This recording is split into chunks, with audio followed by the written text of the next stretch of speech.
You're watching Daily News Podcast on Mangalore today, your guide through the complexities of today's news landscape. From local achievements to challenges we face, we're here to bring you the full picture. In a heart-stopping incident at Mangalore railway station, a passenger narrowly escaped a potential tragedy when he slipped and fell into the gap between the train and the platform. Thanks to the quick thinking and bravery of RPF Constable Kapil Saini and Head Constable R.S. Bai, the passenger was pulled to safety just as the train was departing. Konkan Railway Chairman Santosh Kumar Jha has announced a reward of Rs 10,000 for each of the RPF personnel for their courageous act. The rescued passenger expressed gratitude for the timely intervention. Konkan railway authorities have reiterated the importance of passenger safety, urging everyone to refrain from boarding or alighting moving trains. Strict adherence to safety guidelines is paramount to avoid such life-threatening situations in the future. In Mangaluru, Karnataka, Legislative Assembly Speaker Khader assured the public of smooth proceedings ahead of the winter session in Belagavi. He mentioned the provisions made for member participation and a designated protest area. Khader acknowledged potential inconvenience to locals and sought their support. Emphasizing the session's focus on state welfare, he highlighted 6 bills up for discussion. Addressing corruption claims, he dismissed them, citing lack of formal complaints. Regarding the massage chair controversy, he clarified the chair was a gift and invited scrutiny of documents. Transitioning into his speaker role, he denoted the move from a political to a constitutional approach. Playfully addressing ministerial speculations, he likened readiness to cricket. When the ball comes, I will hit it with the bat. In a tragic incident in Khader village, Puttur, a 22-year-old woman named Neetha died by suicide, reportedly due to prolonged health issues. Neetha, who had been facing health problems since 2016, was found hanging from a windowsill by her elder sister Geetha, who had gone out to Mangaluru for work. Neetha had been treated at various hospitals in Mangaluru and Manipal for severe headaches and nerve-related issues. Neetha's family, including her sister and mother, had been living together after her father, Udupi, separated from them 2 decades ago. Geetha has filed a complaint with Sulia police station, mentioning her sister's health complications as a possible reason for her extreme step. Police are investigating the case further. In Puttur, a social media post promoting Arun Kumar Puthila as an independent candidate for the upcoming 2028 elections has sparked intrigue within BJP circles. Puthila responded to the viral post by stating that past party developments have often arisen from the hopes of party workers. The poster has ignited discussions among BJP members in Puttur. Puthila expressed his willingness to take charge if responsibilities were assigned to the merged Puttur rural and city mandals, ensuring victory for BJP in the constituency. Addressing criticism from some BJP leaders alleging his discontent with party decisions, Puthila asserted that such discussions never took place with him. He emphasized his commitment to working within the system rather than pursuing positions of power, despite his connections with national leaders in Delhi. Reflecting on the last election, Puthila emphasized the importance of understanding and addressing the concerns of grassroots workers to succeed as a leader.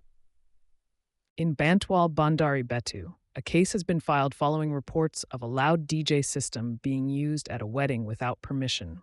Police were alerted about the excessive noise at the venue, disturbing public peace. Upon inspection, it was revealed that the DJ system was in use without the necessary clearance. Subsequently, a complaint has been lodged at the Bantwal Town Police Station regarding this incident. A tragic road accident near Somanatha Kate between Adyar and Valachal on National Highway 75 has left the residents of Mangaluru in shock. The accident claimed the life of 42-year-old Iqbal, a resident of Adyar Kannur. Reports suggest that Iqbal was riding his two-wheeler towards Somanatha Khat when a collision with another bike coming from Pumpwell occurred. Despite being rushed to a private hospital in the city, Iqbal succumbed to his injuries. The victim, who worked at Kalapu Global Market, leaves behind his wife, a daughter, 2 sons, and a large circle of relatives. Our condolences go out to the bereaved family during this difficult time. In a major development, the Mangaluru District and Sessions Court has granted bail to Chinnaya, the prime accused in the Dharmasthala village skull case, on a bond of Rs 1 lakh. The bail comes with 12 stringent conditions set by the court. Chinaya, who was already in judicial custody in connection with the Burundi conspiracy case, sought bail through his advocate after an interim charge sheet was submitted by the SIT. The court has ordered that he must not leave the district without permission, refrain from interacting with the media regarding the case, and comply with all conditions meticulously. Chinaya was arrested in August and remanded to judicial custody in September. The bail conditions include not engaging in similar offenses, cooperating with the investigation, and attending all court dates. Chinaya and his surety need to provide valid address proof, inform the court of any address changes, and adhere to stringent contact requirements. Additionally, post-release, he must visit the police station regularly until the charge sheet is filed. In a chilling incident on the outskirts of Mangaluru, a youth named Akhilesh from Puppatikalu was attacked with a deadly weapon by 3 men. The assault occurred after Akhilesh recorded a video of the men riding a bike with a weapon. In retaliation, the miscreants allegedly hacked Akhilesh with a sword, causing a cut injury to his hand. Akhilesh is currently receiving medical treatment at a hospital in Mudbidri. The Bajpayee police have launched an investigation into the incident. Stay tuned to Mangalore today for more updates on this developing story. In a significant breakthrough, the Central Crime Branch team of the Anti-Narcotics Wing busted a synthetic drug peddling network in Bengaluru. A foreign national, identified as Ejike Nzegwu, was arrested with a haul of drugs worth Rs 23.74 crore. The team seized MDMA crystals, ecstasy pills, and raw materials during the raid conducted on Sathanur Main Road. It is reported that the accused had been operating a wide drug distribution network across Karnataka, Chennai, and Hyderabad to target youth and students ahead of New Year celebrations. The police have also initiated action against the owner of the rented premises where the accused was residing.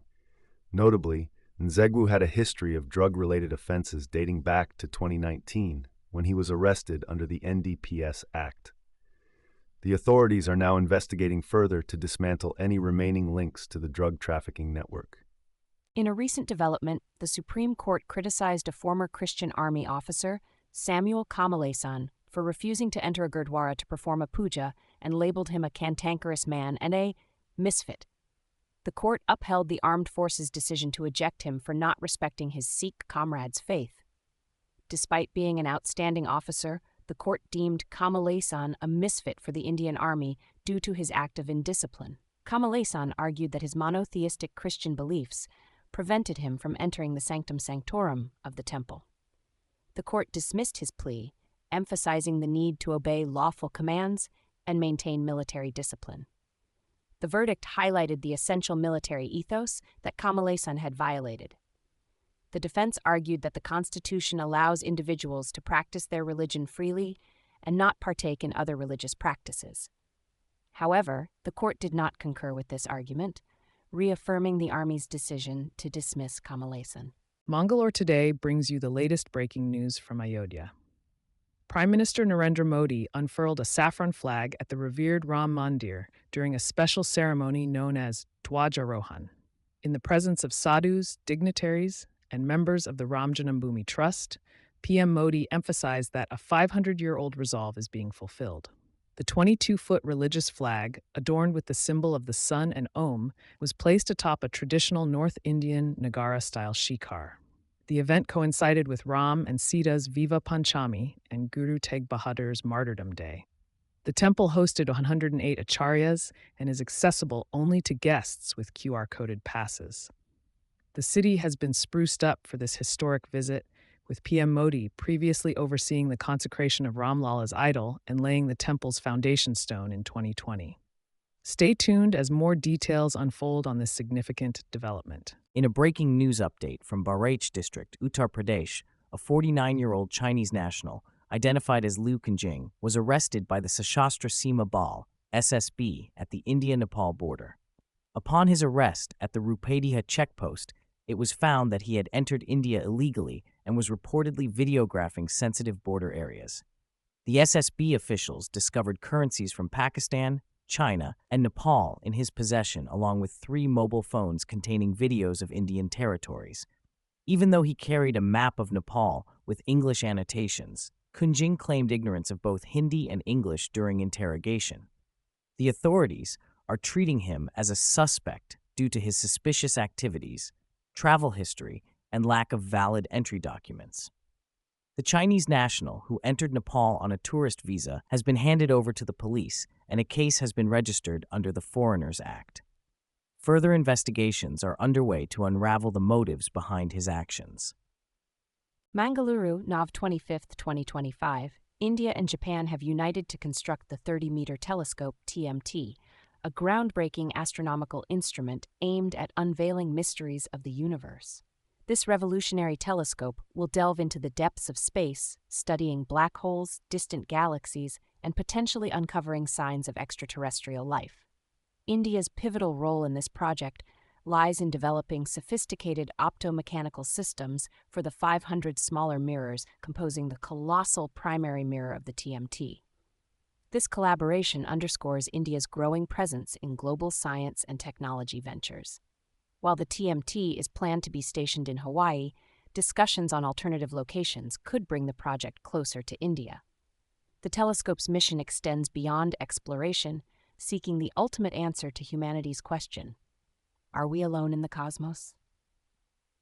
The TMT is projected to be fully operational by the mid-2030s, showcasing significant progress driven by contributions from India and other partner nations. As the search for extraterrestrial life intensifies, the TMT not only symbolizes groundbreaking scientific advancement, but also embodies the spirit of international cooperation and mankind's insatiable quest for knowledge. In a major crackdown on corruption, Lokayukta authorities in Karnataka have launched simultaneous raids against 10 government officials today. The raids, targeting officials from various departments across the state, are in connection with disproportionate assets cases. The accused include officials such as the Chief Accounts Officer of Mandya Town Municipality, a Chief Engineer from Bidar, and an Executive Engineer from Haveri, among others. The coordinated raids began early this morning at multiple locations linked to the accused individuals. The Lokayukta authorities have yet to disclose the details of the outcomes of these operations. Stay tuned for more updates on this developing story. Haile-Gubi volcano in Ethiopia erupts for the first time in 12,000 years, sending a thick plume of smoke towards northern India. The ash cloud, containing volcanic ash and fine particles, is expected to reach Gujarat and move towards Rajasthan, northwest Maharashtra, Delhi, Haryana, and Punjab by Tuesday night.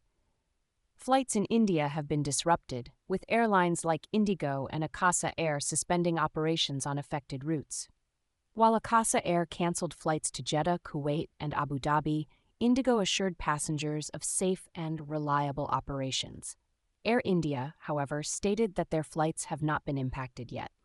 The Directorate General of Civil Aviation has instructed Indian operators to revise flight plans and follow safety protocols in light of the volcanic ash cloud. Stay tuned for more updates as the situation unfolds. And that's a wrap for today.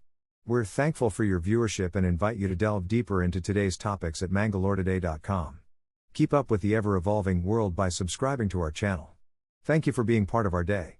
Good night and stay informed.